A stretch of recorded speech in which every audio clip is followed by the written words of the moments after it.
Hey guys, my name is Ryan and welcome to Overwatch Central. So we love doing our master guides, we love talking to players and content creators that know a hell of a lot about certain heroes, more so than we do a lot of the time. In this video we wanted to do a complete breakdown with everything that's going on with Doomfist, and to do that we've got an ex-pro player and tremendous coach and streamer, ManofSnow, to talk about Doomfist, Roadhog, Mercy, all of these aspects in the game that are prevalent right now, and it is a really interesting listen, so do tune in. If you do have any other players or people that you want us to get in touch with for any future one of these, let us know in the comments below. And if you want us to do more interview-esque kind of things like this, do like this video as well. But let's get started. We had this planned out for quite some time, chatting, and amidst all of that, Doomfist has come out. I guess that's probably the main thing to talk about first, as he's a very big hit at the moment. Have you had an opportunity to play him? What are your first impressions? And do you think that he's going to be a really strong staple in the meta, in competitive teams, stuff like that? What do you think? I did briefly have the opportunity to play him. I didn't go very deep. I know that there were some players that actually did like a pug, like a pro level pug with him. I didn't really necessarily go that far. I did do a little bit of gameplay with him in quick play. He could be like way more deep of a character than most people are seeing just yet, and that like kind of intrigues me for sure. But aside from like, you know, that really advanced stuff, just on a basic level, his kit feels so strong. Like there is so much you know, utility mixed in with things that can deal damage. He has, especially his uppercut, it allows him to float for a little bit. So if you sense that maybe like a Reinhardt is going to shatter, you can uppercut, and that brings you up very quickly out of the range of the shatter and allows you to float there for a second. So I'm really excited to see some of the players develop their skill with him. What players on a team would that be? I don't know. I would personally think that he'd be best suited to replace, most likely in a dive comp, most likely like a Tracer. But the flex could probably take the character as well, depending on like ability. I think a lot of people would have said that maybe Genji would have been the one to maybe drop down. What makes you think that... Because Tracer's really strong right now as well. Like, what makes you think that it would be Tracer getting cut from a team composition as opposed to a Genji? So my kind of deal with that in dive comp, the goal is to kill a target within probably like the first 4 or 5 seconds. Generally, whenever I'm like coaching someone or a team, I tell them that if you're not getting a kill within, you know, like 5 seconds as dive, then you're probably going to be losing, and you know, you need to start looking into your contingency plans. So as part of that, you know, you have Genji's dash, you have Winston's slam from his jump, you have like a Diva boop that you can use. This is all like instantaneous AoE damage from like colliding with a target. Whereas Tracer has to like run around, climb up some stairs, that kind of thing. Exactly, and she has to deal with the defense matrix. Doomfist doesn't have to deal with that. Doomfist is actually insane. I'm very excited to see how that character deals with the Diva, because if you get a full right click on her, and if the Diva's like shooting at you, then you are going to get that right click off as Doomfist onto the Diva. You know, that I think that's 300 damage, right? But that does raise me onto a really good point, though, that you are, for the most part, a Diva player, right? You can deflex, but at the time being, Diva is so good right now that you can't not. Yeah, totally. A lot of people are sort of looking towards Diva getting nerfed again sometime in the future. But do you think just the addition of Doomfist really negates Diva to an extent? That people are just going to go, oh, they have a Diva, pick up Doomfist, let's go. I think part of the reason that Diva is seen as so strong is not too many players are looking like how to really beat her using unconventional methods.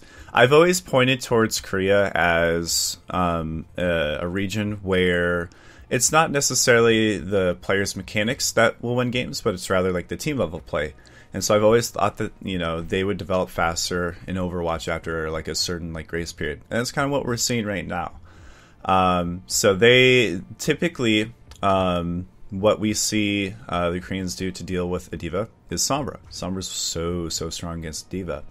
The reason is you have that hack. Now, Doomfist, again, I think, like, theoretically, he could be a really good pick against the Diva. However, is he going to be better than than the Sombra. I'm not really sure about that, because the Sombra, you know, you hack the Diva, and then you EMP, and then you hack her again. That's like 18 seconds that the Diva can't do anything if you don't, you know, break that mech in that time period. So, to give you a rather unsatisfying answer to your question, I'm not really sure. I don't think that he's going to be as good of an answer to the Diva.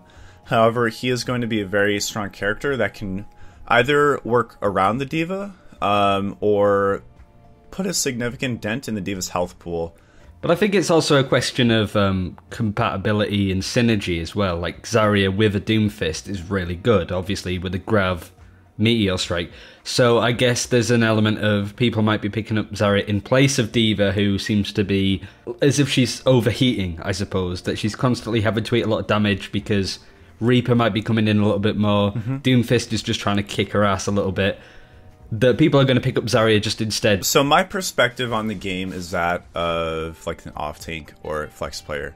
And I feel like that boils down to how can I like enable my team, right? Because, you know, typically, you know, as the Zarya player in the past or the current Diva, you don't really get enabled to carry your team too much. The focus has been on like the mechanical heavy characters, Tracer, McCree, Soldier, those characters to carry. So my perspective is, how can I enable my team? And I played Doomfist for a little bit, and instantly I just knew, like, a Zarya barrier on this guy as he goes in, and like that's a one-team fight. You just push and help support him when he goes in, and you know he'll be just fine. If you have like a Zarya Winston, so basically how I see it, you pop a Zarya bubble on him as he goes in, the Winston follows up, and just kind of beams things down and provides AoE protection with his bubble, and Doomfist is going to be one happy camper. But generally speaking, you could take like a slower fight. Zarya likes slower fights to get that energy built up. That's one of the reasons why I typically don't advocate her in dive too often, because dive, again, like I said, needs kills a little bit faster. Zarya needs to wait a little bit before she's like really charged up.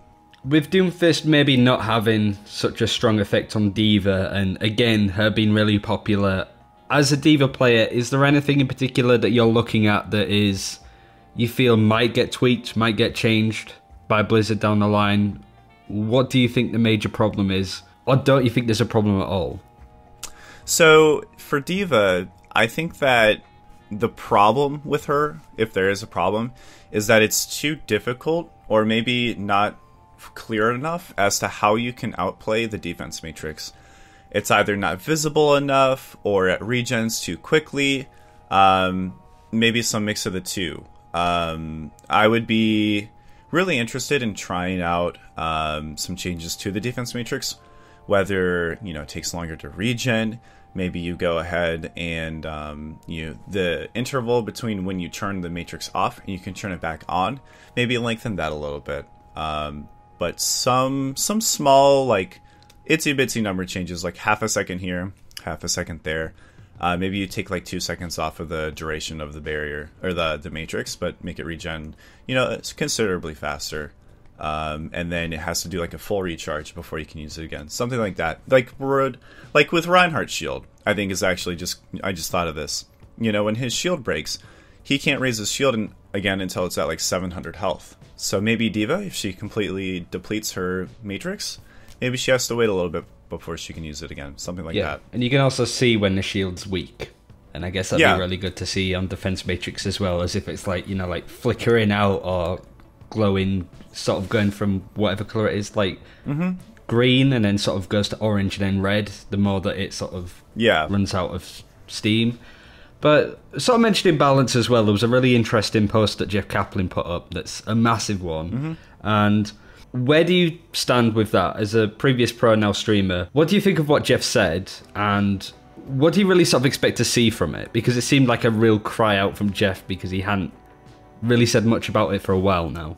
Yeah, so basically, well, one thing that really stuck out to me is that he described like the upper level play as the top third of the player base, and that kind of confused me a little high bit. Plat, isn't it? Yeah, that's high Plat to GM. Yeah, that's a huge swath of the player base, and I think a lot of people over the lifetime of the game have been relatively critical of the fact that the game is being balanced for maybe not like the pro level of play, and I me personally, I think that's where the game should be balanced at, because that's where from the top down. The game bounce. Yeah, because that's where the game bounce actually matters, because that's where you see a lot of like the capping of mechanical skill to a certain degree. And I mean, as well, you saw that, I can't remember, I think it was Dota International, where you had a team in the big final exploiting like team compositions and stuff and playing the game a certain way just to win. Mm-hmm. And pros are going to do that when there's big money on the line. Right. Pros are going to find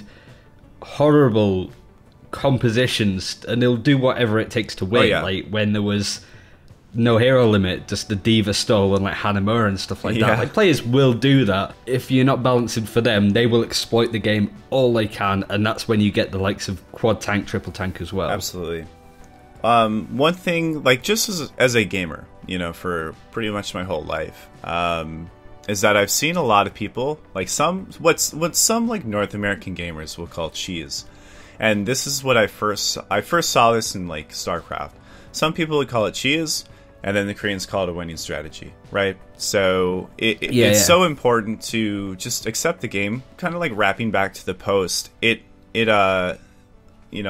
Before I said, the game needs to be balanced at a pro level, sure, but at the same time, the pros need players to watch the matches. It has to be an esport, a community thing. And people aren't going to watch these matches if they don't enjoy the game, right? So then you have the task of making the game fun for, not the pro level, like the high tier level of play.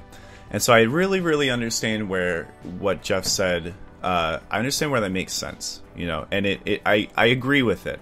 But it's tough. Somebody that used to be a pro that is now a streamer, you've seen both sets of, actually playing in scrims, playing in tournaments, to just grinding out competitive on the stream and stuff like that, and also doing your own scrims and stuff. Players at the moment, even the likes of people in Lunatic High, are feeling the burnout a little bit now. Mm-hmm. Why do you think that is? Or do you think it's as big of a problem as a lot of people are making it out to be? Or do you think it's just a select few people are just burning out because it happens? That's life. Burnout's definitely a thing. I've really been feeling it. I particularly don't really enjoy playing Diva all that much, but it's kind of like my role, like as the flex player. So I kind of play it a bunch currently, and it doesn't feel like too fulfilling. It's just kind of like right click here, left click here. Don't really have to think too much. And I swear, okay, I think playing Diva makes me worse with this game. I don't know what it is.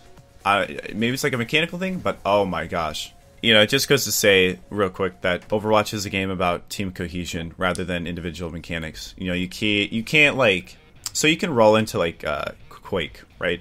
Have insane mechanics and just win and frag out. But in Overwatch, you can carry a game just by having really good comms. Maybe you just like, you could turn your monitor off and have excellent comms. You could like win a game. Seriously. That's just how strong it is in Overwatch. And then couple that with the fact that, you have 6 players on a team, which is pretty irregular for an esport. You have, generally speaking, like a 4 or 5 man team. So you add that 6 player in, and individual play, just, it's hard to carry, It doesn't matter what character you're on, but, it just gets harder. But do you feel that the burnout in particular is just because the game has been out for quite some time, the pros are getting a bit burnt out because it's before the storm almost of Overwatch League and stuff like that? Or do you feel that it's something within the game? Do you feel that it's to do with the dive meta, to do with the Roadhog nerf, the Diva buff? Is there anything that you can pinpoint it to and go, this is a big reason why players like Taimu are so fed up of the game? For me personally, I think that it could be dive. It's just, it doesn't feel fun. Like I said, bouncing the game, pro level, casual level, whatever. As someone who played at the high level, it's just like, it's just not too fun. But one of the bigger things is ranked, and I feel like playing in ranked is not very satisfying right now. There are so many mixed skill levels in my games right now that it's tough to like feel satisfied. You know, I have to really cross my fingers and basically just queue super late at night and hope that I get like a 4.3 thousand, SR average, maybe like a 4.4. And those games feel pretty good. Those actually feel like scrims. It's like it might be mean to say, but it definitely feels like everyone's really thinking hard about how to like approach the game and play. And you don't necessarily get like the one trick players, like the Torbs on Koth that are just a pain to either have on your team or have on the other team. And that's what leads to a lot of burnout. For me, for other players that I've talked to, it really like boils down to the ranked experience in my opinion. Just to sort of circle back to talking about Diva and Roadhog as well, especially in the Jeff Kaplan post, he mentioned that Roadhog, they're not happy with where he is. First of all, do you think that he should have been nerfed like that in the first place? And B, what would you change with him if you were Jeff Kaplan? What would you be looking to alter about him to make him better, but not as good as he used to be before? I personally would probably revert them and just try to get a better hitbox on the hook. That's my first step. I hate, by the way, I hate one-shot mechanics in this game, so I don't think that they should really exist. At least it's not as bad as Scatter Arrow. Scatter Arrow. That ability probably shouldn't be able to one-shot tanks. I'm not too pumped about that. Similar things were said about Mercy, that she might be getting a nerf too down the line. Again, what aspect of her play are you looking at that goes, this needs changing? Are you very upset with Mercy? Because again, you mentioned one-trick heroes, and she is one of the core issues when it comes to that. But yeah, Mercy, where do you stand with her? First and foremost, I come from TF2.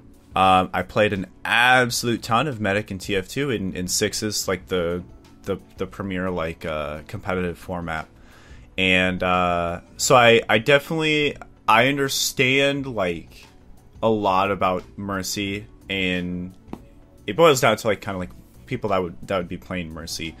Now my gripe against Mercy is that she has an absolute huge amount of power without any like mechanical requirement for that.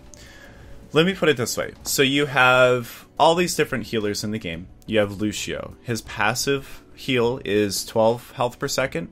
You have Zen. That's 30 health per second. Anna, I think, is 70. I can't quite remember. You have Mercy, right? She's at 60 health per second. And that's kind of weird, right? So you have Zen. He's at 30. He arguably requires a little bit less mechanics in terms of how to heal his teammates than Mercy, right? So then you could argue Mercy justifiably should do a little bit more than Zen, but you have Anna. Anna is currently a tough character to play due to the defense matrix, due to the bubbles, due to the high speed that Dive has. She heals at 70 health per... Wait, I think it might be 100 health per second, 70 per shot. And that requires aim. You have like the unscoped aim, which is a projectile, the scoped aim. You can do a lot of healing, but at the risk of you actually being mechanically good at it. Right, exactly. She justifiably has a reason to be able to do that level of healing. Mercy doesn't really have a reason to justify 60 health per second.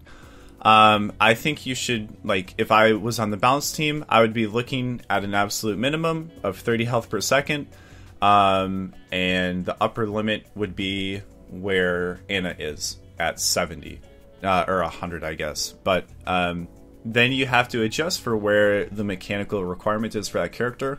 The mechanical requirement is quite low, so then you look at the lower end of your spectrum there. So now we're talking 30 health per second to maybe like 55.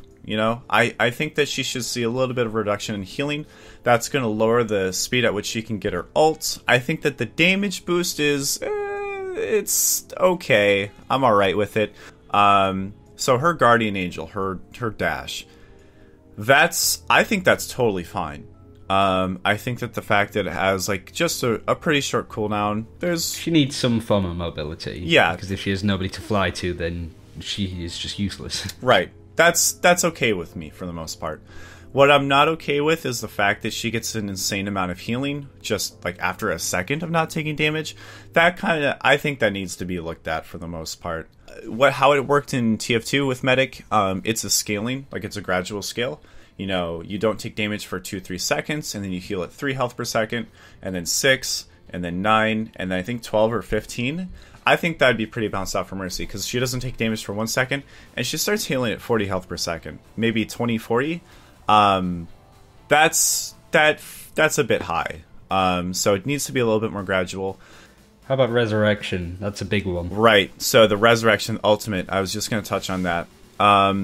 Okay, so that mechanic, I've never really liked it. I've never been a huge fan.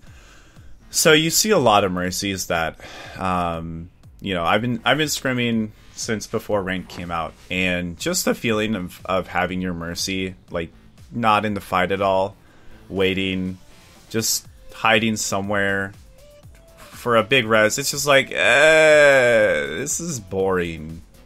I will say that there is some skill in looking for a very good tempo res, but for the most part, I'm not a fan of how the actual res mechanic works. There's gotta be some risk on the Mercy's part. I mean, she was given invulnerability for, I think, the sole purpose of keeping the Mercy alive. I don't know if I agree with that. It should be a risky play to go for that huge res. If you're dashing into the middle of a fight, then yeah, you should be pressured pretty hard. Or, you know, you should be required to set up a play where you have someone that's standing, you know, in a safe area. You dash into the middle of the point to get your res off, get the res off, and then you dash out to the person that's in the safe area. That's a play, you know. It's not necessarily you just dash in, you're invulnerable for a few seconds while your tanks tie up their front line, and then you can like shuffle off to safety. So I don't like res how it currently works. Maybe you have to require an LOS to your targets. Maybe you bring in the range of it a little bit. Maybe some of the characters just are missing some health when they get rezzed. Maybe it could even be like Zelene from League of Legends, where he actually applies a status effect to a teammate. If they die within like the next 10 seconds or whatever, then after a brief delay, they get resurrected. Maybe you could do something like that, but I'm not entirely sure I like how res works. Sure, and I guess sort of to finally sort of close off, first and foremost, is there like a golden tip that you would recommend to anybody watching again to improve? And also, for anybody that might be wanting to learn a new hero, maybe even Doomfist, what hero would you recommend for players to pick up and learn at this current time? Golden tip for getting better. Cool. You'll see me do this on stream an absolute ton, and I own up to my mistakes all the time. I say, yeah, I definitely messed that up. We'll have to work on that next time. Some games, you're just simply left with a scenario where all you can say is, oops, I guess I gotta learn better from that next time. So that's my golden rule. Always admit your mistakes and just be comfortable with them. You're gonna make them, use them to get better at the very least. Do you feel that there's a sort of bit of an issue with players almost wearing like blinders and tunnel visioning by playing a game, not necessarily doing very well on it, losing maybe, and just having that aspect of that game never happened, move on to the next one? Do you feel that there's not enough retrospective look for players, and that's causing them not to improve? Oh, absolutely. You know, back from when I was playing on a team, I hated the fact that, you know, we just went from map to map to map. Like, I think teams should just take like 20 minutes in between maps and actually just go through and review it and say, yeah, this just didn't work out, or this worked so well, we have to use this in a tournament. There is just simply, in my opinion, not nearly enough retrospective analysis done on these games that you play in. I would love to see a poll, like, you know, how many hours have you spent in the last week reviewing your gameplay? How many hours in the last week have you spent playing Overwatch and finding the ratio and seeing, you know, players that have made a significant improvement of like 500 SR over the last season? what that ratio has been, because I promise you, like, at this point, the game's been out for a while. It's not simply people picking up the game, it's people are getting better.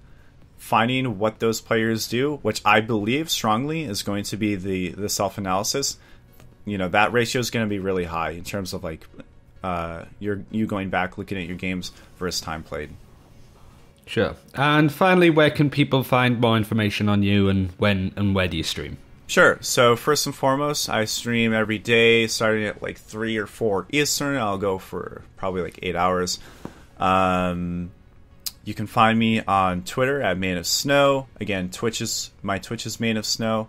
And my Discord, that's discord.gg/ManofSnow. I try to talk about game mechanics on each of my social platforms.